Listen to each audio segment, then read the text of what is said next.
ہیں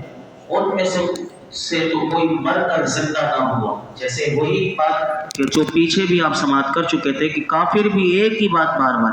یہ کہا جاتا تھا کہ قیامت کے دن دوبارہ مر کے زندہ کیا جائے گا، جو مر گئے انہیں زندہ کیا جائے گا، وہ کہتے تھے ابھی زندہ کر کے دکھاؤ۔ تو فرمایا کہ اب وہ بیٹا بھی اپنے ماں باپ سے یہی کہہ رہا ہے، نافرمان اولاد جو ہے، اور وہ کفر کی زندگی جو گزار رہا ہے، وہ اپنے ماں باپ سے یہ کہتا ہے کہ مجھ سے پہلے کئی زمانے گزر چکے ہیں اور اس کے زمانوں میں کئی لوگ گزر چکے ہیں، ان میں سے تو کوئی بھی مر کر زندہ نہیں ہوا۔ اس کے مقابلے میں ماں باپ کا حال یہ ہے کہ وہ اللہ کی بارگاہ میں فریاد کرتے ہیں۔ یہ دیکھیے، بیٹا کافر ہے لیکن پھر بھی ماں باپ کا پیار دیکھیں۔ یہ ہے اللہ نے جو ماں باپ کے دلوں میں رحم ڈالا کہ وہ کیا فریاد کرتے ہیں۔ اللہ تعالیٰ فرماتا ہے کہ وہ میری بارگاہ میں یہ فریاد کرتے ہیں کہ وہ ان کے بیٹے کی مدد فرمائے اور اسے ایمان کی توفیق دے، اور اپنے بیٹے سے کہتے ہیں اے بیٹے تیری خرابی ہو کہ تو مرنے کے بعد دوبارہ زندہ کیے جانے پر ایمان لے آ۔ بے شک اللہ نے مردے زندہ کرنے کا جو وعدہ فرمایا ہے وہ سچا ہے۔ اللہ تعالیٰ فرماتا ہے لیکن بیٹا انہیں جھٹلاتا ہوا کہتا ہے کہ جسے تم اللہ تعالیٰ کا وعدہ کہہ رہے ہو اس کی کوئی حقیقت نہیں، بلکہ یہ تو پہلے لوگوں کی کہانیاں ہیں کہ جنہیں کتابوں میں لکھ دیا گیا۔ آج ہم بھی مسلمان ہیں، ہم بھی اپنا غور اور حساب کتاب اپنے آپ میں غور کریں۔ کیا ہم بھی حقیقت میں موت کا یقین تو ہے کہ موت آئے گی، لیکن جس درجے کا یقین ہونا چاہیے، جس درجے کی حقیقت کو اس کو سمجھنا چاہیے، کیا ہم بھی یہ کہتے تو ہیں کہ موت آئے گی لیکن کام ہمارے بھی وہی ہیں؟ ایسا لگتا ہے کہ جیسے ہم نے مرنا نہیں اور ہم نے حساب کتاب دینا نہیں اور ہمیں مر کر دوبارہ اللہ کی بارگاہ میں حاضر نہیں ہونا۔ یہ بات ہمیں اس آیت کریمہ سے سبق سیکھنے کو مل رہی ہے کہ ہمیں بھی غور کرنا چاہیے۔ آگے اللہ تعالیٰ کیا ارشاد فرماتا ہے سنیے، اولئک الذین حق علیہم القول فی امم قد خلت من قبلہم من الجن والانس انہم کانوا خاسرین۔ یہ وہ لوگ ہیں کہ جن پر بات ثابت ہو چکی ہے، یہ جنوں اور انسانوں کے ان گروہ میں شامل ہیں جو ان سے پہلے گزرے ہیں، بے شک وہ نقصان اٹھانے والے تھے۔ اللہ رب العالمین نے ارشاد فرمایا کہ یہ باطل باتیں کہنے والے، یعنی جس طرح ابھی آپ نے سماعت کی تو فرمایا یہ غلط بات کہنے والے، باطل بات کہنے والے یہ وہ لوگ ہیں کہ اللہ نے فرمایا جن پر جہنم میں داخل کیے جانے کی بات ثابت ہو چکی ہے، اور یہ اپنے رب کے احکام سے سرکشی کرنے اور رسولوں کو جھٹلانے والے جنوں اور انسانوں کے ان گروہ میں شامل ہیں کہ جو ان سے پہلے گزر چکے ہیں۔ بے شک ان لوگوں نے ہدایت کے بدلے گمراہی کو اور نعمتوں کے بدلے میں عذاب کو اختیار کر کے اللہ فرماتا ہے کہ یہ نقصان اٹھانے والے لوگوں میں سے شامل ہو گئے ہیں۔ اللہ ہمیں ایسی نقصان والی زندگی سے اللہ ہمیں محفوظ فرمائے۔ اس آیت سے علماء کہتے ہیں یہ بھی معلوم ہوا کہ قیامت کے دن کافر اولاد اپنے مومن ماں باپ کے ساتھ نہیں ہوگی بلکہ کفار کے ساتھ ہوگی۔ یہاں یہ جو فرمایا گیا یہ اولاد پچھلے جن و انس کفار میں شامل ہوگی، اور یہ بھی بات یاد رکھیے گا کہ قیامت میں ایمانی رشتہ معتبر ہوگا، جس کا ایمان والا رشتہ ہے وہ معتبر ہوگا، نہ کہ محض خونی رشتہ۔ خونی رشتے کا قیامت کے دن اعتبار نہیں ہوگا اگر وہ کفر پر ہے۔ قیامت کے دن جو رشتہ اعتبار ہوگا وہ ایمانی رشتہ ہوگا، اگرچہ وہ حضرت نوح علیہ السلام کا خونی بیٹا ہو کنعان، قرآن کہتا ہے، لیکن وہ ان کا تھا خونی رشتہ، لیکن وہ ایمانی رشتہ اس نے قائم نہ رہا، تو اب اللہ تعالیٰ نے فرمایا وہ انہی کے ساتھ ہلاک ہوا اور انہی کے ساتھ یعنی جہنم میں کافروں کے ساتھ جائے گا، کیونکہ اس نے ایمان قبول نہیں کیا تھا۔ لیکن یہ بات بھی یاد رکھیے کہ یہ بھی قرآن ہی ہمیں بتاتا ہے کہ مومن اولاد اور مومن والدین ایک دوسرے کو قیامت کے دن ان سے فائدہ پہنچے گا۔ والدین کے نیک اعمال سے ان کی اولاد کو فائدہ پہنچے گا، اور اس کے بارے میں یہ آیت کریمہ آپ سن لیجئے کہ والدین کے نیک اعمال سے اولاد کو کیسے فائدہ پہنچے گا، یہ اللہ کا قرآن ہمیں بتاتا ہے۔ اللہ تعالیٰ ارشاد فرماتا ہے والذین آمنوا واتبعتہم ذریتہم بایمان الحقنا بہم ذریتہم وما التناہم من عملہم من شیء۔ فرمایا کہ اور جو لوگ ایمان لائے اور ان کی جس اولاد نے ایمان کے ساتھ ان کی پیروی کی تو ہم ان کی اولاد کو ان کے ساتھ ملا دیں گے اور ان والدین کے عمل میں کچھ کمی نہیں کریں گے۔ اب آپ دیکھ لیجئے اس آیت کریمہ سے پتہ چلا کہ والدین کو دیکھتے ہوئے اولاد نے بھی وہی نیک کام کیے اور اسی راہ پہ چلی۔ اللہ فرماتا ہے قیامت کے دن ہم ان دونوں کو ملا دیں گے۔ تو پتہ چلا والدین سے اولاد کو فائدہ پہنچا۔ اب اسی طرح اولاد اگر نیک اعمال کرے تو اس کا فائدہ والدین کو پہنچے گا، یہ بھی قیامت کے دن پہنچے گا۔ اب کوئی یہ نہ سمجھے کہ کیسے پہنچے گا، تو سنیے حدیث پاک میں آپ کے سامنے رکھتا ہوں۔ ابو داؤد شریف میں یہ حدیث پاک موجود ہے کہ حضرت معاذ جوہنی رضی اللہ تعالیٰ عنہ روایت کرتے ہیں کہ رسول اللہ صلی اللہ علیہ وسلم نے ارشاد فرمایا جو قرآن پڑھے اور اس کے احکام پر عمل کرے تو قیامت کے دن اس کے ماں باپ کو ایسا تاج پہنایا جائے گا کہ جس کی روشنی سورج کی روشنی سے اچھی ہوگی۔ اور میرے آقا نے فرمایا جو دنیا میں تمہارے گھروں میں چمکتا ہے، یعنی اب آپ دیکھ لیں پوری دنیا میں سورج کیسے چمک رہا ہے اور اس کی روشنی، میرے آقا نے فرمایا اگر کسی کے بچے نے قرآن پڑھا اور اس پر عمل کیا تو قیامت کے دن اس کے ماں باپ کو اللہ عزتوں سے نوازے گا اور ایسا تاج پہنائے گا کہ سورج کی روشنی کیا ہوگی، فرمایا اس سے بھی اچھی روشنی ہوگی۔ پھر میرے آقا فرماتے ہیں کہ تو خود اس شخص کے بارے میں تمہارا کیا خیال ہے کہ جس نے اس پر عمل کیا، یعنی اس بچے کے بارے میں، اس شخص کے بارے میں حضور فرماتے ہیں کہ اس کے ماں باپ کو تو عزتیں ملیں گی لیکن جس نے عمل کیا اس کے بارے میں تمہارا کیا خیال ہے، یعنی اللہ اسے بھی کتنا نوازے گا وہ قیامت کے دن اسے پتہ چلے گا۔ پھر اللہ تعالیٰ ارشاد فرماتا ہے وَلِكُلٍّ دَرَجَاتٌ مِّمَّا عَمِلُوا وَلِيُوَفِّيَهُمْ أَعْمَالَهُمْ وَهُمْ لَا يُظْلَمُونَ، اور سب کے لیے ان کے اعمال کے سبب درجات ہیں اور تاکہ اللہ انہیں ان کے اعمال کا پورا بدلہ دے اور ان پر ظلم نہیں ہوگا۔ اللہ تعالیٰ ارشاد فرماتا ہے مومن اور کافر میں سے ہر ایک کے لیے قیامت کے دن منازل ہیں اور مراتب ہیں، اور یہ ان کے دنیا میں کیے ہوئے اچھے اعمال اور برے اعمال کے سبب ہیں، تاکہ قیامت کے دن اللہ تعالیٰ مومنوں کو ان کی فرما برداری اور کافروں کو ان کی نافرمانی کی پوری جزا دے، کیونکہ قیامت کے دن کسی پر بھی زیادتی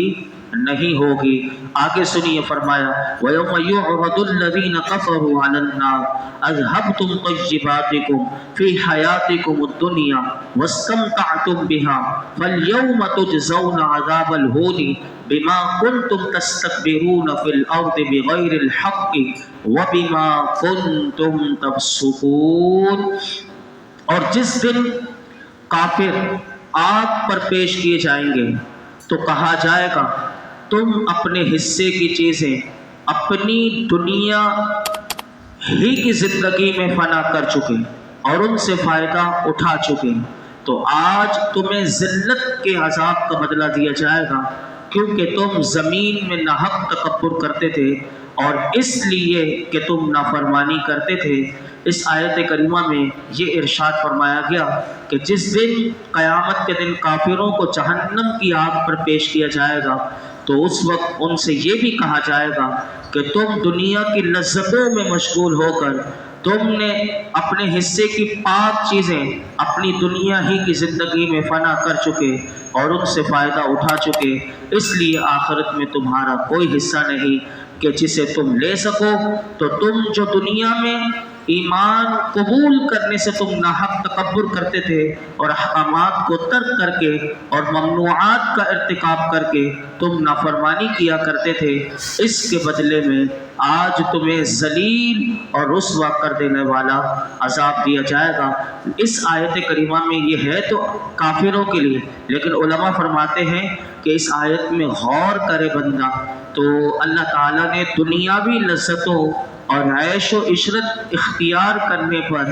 کافروں کی مذمت کی ہے اور انہیں ملامت کی ہے۔ اب آپ اندازہ کریں کہ صحابہ کرام نے جب رسول اللہ صلی اللہ علیہ وسلم سے یہ آیت کریمہ سنی، اور میرے آقا علیہ الصلوۃ والسلام پر تو خود صاحب قرآن ہیں کہ جن پر یہ قرآن نازل ہوا، تو اس آیت کریمہ کے تحت علماء کہتے ہیں کہ رسول اللہ صلی اللہ علیہ وسلم اور آپ کے صحابہ کرام اور امت کے دیگر لوگ اس دنیا کے عیش و عشرت اور اس کی لذتوں سے بچا کرتے تھے، وہ اپنے آپ کو بچایا کرتے تھے اور زہد و قناعت والی زندگی کو ترجیح دیا کرتے تھے۔ وجہ کیا تھی؟ تاکہ آخرت میں ثواب زیادہ ہو۔ لیکن ہمیں اگر دنیا کے عیش و عشرت نہ ملے، لذتیں نہ ملیں، تو ہم بڑے مایوس ہو جاتے ہیں، ہم بڑے نا امید ہو جاتے ہیں، گویا کہ ہمیں کوئی سکون ہی نہیں ملا۔ ہم یہ سمجھتے ہیں دنیا کا، ایسا ہے نہیں۔ حالانکہ ہم اگر اپنے لحاظ سے دیکھیں تو ہمیں اللہ کی ہر نعمت مل رہی ہے۔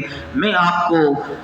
نبی کریم صلی اللہ علیہ وسلم کی زندگی کی تھوڑی جھلک دکھاتا ہوں۔ اگر حضور چاہتے، اللہ کی عطا سے میرے آقا کیونکہ ہر چیز کے مالک ہیں، آپ جیسی دنیا میں زندگی چاہتے ویسی شاہانہ بادشاہانہ زندگی حضور گزار سکتے تھے، لیکن اس کے باوجود آپ نے یہ جو دنیا کی زندگی تھی، قدرت بھی ہے، اختیار بھی ہے، لیکن اس کے باوجود زہد و قناعت سے بھرپور اور دنیا کے عیش و عشرت سے دور رہتے ہوئے زندگی اختیار فرمائی، اور جیسے میرے آقا نے زندگی گزاری اور حضور علیہ الصلوۃ والسلام کے صحابہ کرام کیونکہ حضور کے فیض یافتہ ہیں، حضور کی صحبت سے فیض پانے والے ہیں، تو انہوں نے بھی ایسی زندگی گزارنے کو ترجیح دی۔ سنیے میں آپ کے سامنے کہ حضور علیہ الصلوۃ والسلام کی زندگی کے بارے میں بتاتا ہوں۔ حدیث پاک میں آتا ہے کہ ہماری ماں حضرت عائشہ صدیقہ رضی اللہ تعالیٰ عنہ فرماتی ہیں کہ پورا مہینہ گزر جاتا تھا، ہمارے یہاں تو ایک دن ہمیں نہ ملے تو ہماری زبانوں پر شکوے شکایت کہ میں بھوکا ہوں، مجھے کھانا نہیں ملا، میرے گھر میں یہ نہیں۔ اب سنی ہماری ماں فرماتی ہے پورا مہینہ گزر جاتا تھا مگر گھر میں آگ نہ چلتی تھی، محض چند کھجوروں اور پانی پر گزارا دیا جاتا تھا۔ رحمت کونین ہیں کہ جن کے لیے ساری کائنات اللہ نے بنائی ہے۔ اسی طرح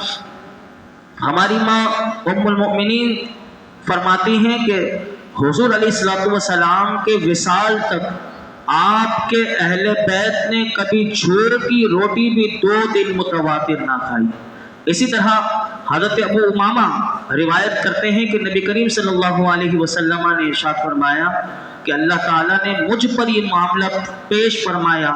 کہ میرے لیے مکے کی وادی سونے کی بنا دی۔ اب دیکھیے حضور خود بتا رہے ہیں کہ اللہ نے مجھے یہ اختیار دیا اور یہ معاملہ میرے سپرد کیا کہ اگر میں چاہوں تو اشارہ کروں اور اللہ اس وادی کو، پوری وادی کو سونے کی بنا دے۔ حضور فرماتے ہیں مجھ پر یہ معاملہ پیش کیا گیا کہ میرے لیے مکے کی وادی کو سونے کی بنا دے۔ میں نے عرض کی اے میرے رب نہیں، مجھے سونے کی وادی نہیں چاہیے۔ فرمایا میں ایک دن پیٹ بھر کر کھاؤں، ایک دن بھوکا رہوں، اور پھر جب میں بھوکا رہوں تو تجھ سے فریاد کروں اور تجھے یاد کروں، اور جب میں سیر ہو کر کھاؤں تو تیرا شکر ادا کروں اور تیری حمد کروں۔ اللہ اکبر۔ یہ تو تھے میرے آقا۔ اب آئیے فاروق اعظم رضی اللہ تعالیٰ عنہ کا دور کیسا دور تھا، مال غنیمت ہی غنیمت ہے، اتنا صحابہ کرام کو ملا۔ اللہ اکبر۔ حضرت فاروق اعظم ملک شام گئے تو ان کے لیے ایک ایسا لذیذ کھانا تیار کیا گیا کہ اس سے پہلے اتنا لذیذ کھانا دیکھا بھی نہیں گیا تھا۔ تو حضرت فاروق اعظم رضی اللہ تعالیٰ عنہ نے فرمایا یہ کھانا ہمارے لیے ہے تو ان محتاج مسلمانوں کے لیے کیا ہے کہ جو اس حال میں فوت ہو گئے کہ انہوں نے جو کی روٹی بھی پیٹ بھر کر نہیں کھائی۔ اب دیکھیے کیسے امیرُ المؤمنین ہیں کہ جو دنیا سے شہید ہو کر چلے گئے، انہوں نے نہیں کھایا لیکن آپ کے لیے کھانا آیا، آپ ان کو یاد کر کے کہتے ہیں کہ یہ تو ہمارے لیے ہے، لیکن ان مسلمانوں کے لیے کیا ہے کہ جو اس حال میں فوت ہو گئے کہ ان کے لیے جو کی روٹی بھی نہیں تھی اور انہوں نے پیٹ بھر کر نہیں کھائی۔ تو حضرت خالد بن ولید جو سیف اللہ ہیں، اللہ کی تلوار، انہوں نے عرض کی ان کے لیے جنت ہے۔ حضرت فاروق اعظم سے کہا ان کے لیے جنت ہے۔ یہ سن کر فاروق اعظم رضی اللہ تعالیٰ عنہ کی آنکھوں میں آنسو آ گئے، اور آپ نے پھر اس وقت دیکھیے فکر آخرت، جنتی ہیں، عشرہ مبشرہ میں سے ہیں، ہمیں تو کوئی گارنٹی نہیں کہ ہمارے خاتمے کی ہمیں سب سے زیادہ فکر ہونی چاہیے، لیکن اس وقت بھی فاروق اعظم نے جو جملے کہے وہ سنیے۔ آپ نے کہا جب آپ کی آنکھوں سے آنسو بہ رہے ہیں اور کہنے لگے کاش ہمارے لیے دنیا کا حصہ چند لکڑیاں ہوتی، وہ محتاج مسلمان اپنے حصے میں جنت لے گئے، ہم میں اور ان میں بہت فرق ہے۔ اور جو آیت کریمہ میں نے ابھی آپ کے سامنے پڑھی، اب دیکھیے صحابہ کرام کے سامنے یہ آیت کریمہ بھی، میرا وقت مکمل ہو گیا، بس آخر میں یہ حدیث پاک بیان کر کے میں اپنی گفتگو سمیٹتا ہوں۔ حضرت سالم بن عبداللہ رضی اللہ عنہما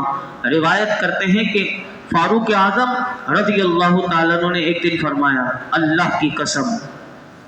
ہمیں بھی زندگی کی لذتیں حاصل کرنے کی خواہش ہوتی ہے، اور ہمیں بھی یہ حکم ہم دینا چاہتے ہیں کہ ہمارے لیے چھوٹی بکری بھنی جائے، میدے کی روٹی اور مشکیزے میں نبیذ بنائی جائے، یہاں تک کہ جب گوشت چکور، یہ چکور بھی ایک پرندہ ہے کہ جو تیتر کی مثل پہاڑی پرندہ کا گوشت، اس کو چکور کہتے ہیں، تو آپ نے فرمایا کہ یہاں تک کہ جب گوشت چکور کی طرح نرم ہو جائے تو ہم اسے کھائیں اور نبیذ پئیں، لیکن ہم ایسا نہیں کرتے، ہم یہ ارادہ کرتے ہیں کہ پاکیزہ چیزوں کو آخرت کے لیے بچا لیں، اور کیونکہ ہم نے اللہ کا یہ ارشاد سنا ہے۔ اب دیکھیں یہی آیت کریمہ فاروق اعظم کے سامنے ہے، آپ نے لوگوں سے کہا اذھبتم طیباتکم فی حیاتکم الدنیا، کہ تم اپنے حصے کی پاک چیزیں اپنی دنیا ہی کی زندگی میں فنا کر چکے، کہیں ایسا نہ ہو کہ ہمیں کہہ دیا جائے کہ تمہارے لیے کچھ نہیں، تم تو دنیا میں ہی سب لے چکے۔ تو فرمایا ہمیں تو آخرت میں رب کی بارگاہ میں چاہیے، جنت میں چاہیے، اللہ تعالی ہمیں بھی آخرت کے ثواب میں اضافہ کی خاطر دنیا کی لذتیں جتنی ہم کم سے کم کر سکتے ہیں اور عیش و عشرت سے جتنا بچ سکتے ہیں، لیکن یہ نہیں کہ یہ کوئی منع ہے، ناجائز ہے، حلال جتنا اللہ نے دیا ہے، کیونکہ اللہ اس بات کو بھی پسند کرتا ہے کہ جسے اللہ نے نوازا ہے تو وہ اس چیز کا اظہار بھی کرے، لیکن ایک بات یاد رکھیے گا کہ ان کے ساتھ حرام جیسا سلوک نہیں، بلکہ ان کا استعمال جائز سمجھتے ہوئے کرنا چاہیے، اور یہ بھی یاد رکھنا چاہیے کہ اللہ کی نعمتوں کا شکر ادا کرنا چاہیے، اللہ کی جو نعمتیں ہیں، اور انہیں حرام ذریعوں میں استعمال نہ کرے، یہی بات ہمیں قرآن سمجھاتا ہے۔ اللہ رب العالمین ہمیں غور و فکر کی توفیق عطا فرمائے۔ الحمدللہ رب العالمین والصلاة والسلام علی سید الانبیاء والمرسلین وعلی آلہ واصحابہ اجمعین۔ یا اللہ پاک جو کچھ سنایا اس میں کوئی غلطی کوتاہی ہو معاف فرما، اپنی بارگاہ میں قبول فرما، قرآن حکیم کا نور اور اس کا فیضان عطا فرما، ہمارے لیے سمجھنا سمجھانا آسان کر، رب کریم عمل کرنا آسان کر دے، اے اللہ ہمیں غور و فکر کی توفیق عطا فرما، یا رب العالمین قرآن حکیم کا عامل بنا دے، اے اللہ ہمیں اس کو پڑھنے سمجھنے دوسروں تک اس کا پیغام پہنچانے کی توفیق عطا فرما، اس کے نور سے ہماری زندگی بھی منور کر دے، مرنے کے بعد ہماری قبر کو روشن کر دے، اور کل قیامت کے دن ہماری آخرت کو روشن فرما، اور جنت عطا فرما، جہنم سے پناہ عطا فرما۔ یہ جتنے حاضرین موجود ہیں پروردگار عالم سب کی جھولیوں کو، دامنوں کو مرادوں سے بھر دے۔ وصلی اللہ تعالی علی خیر خلقہ محمد وعلی آلہ وصحبہ۔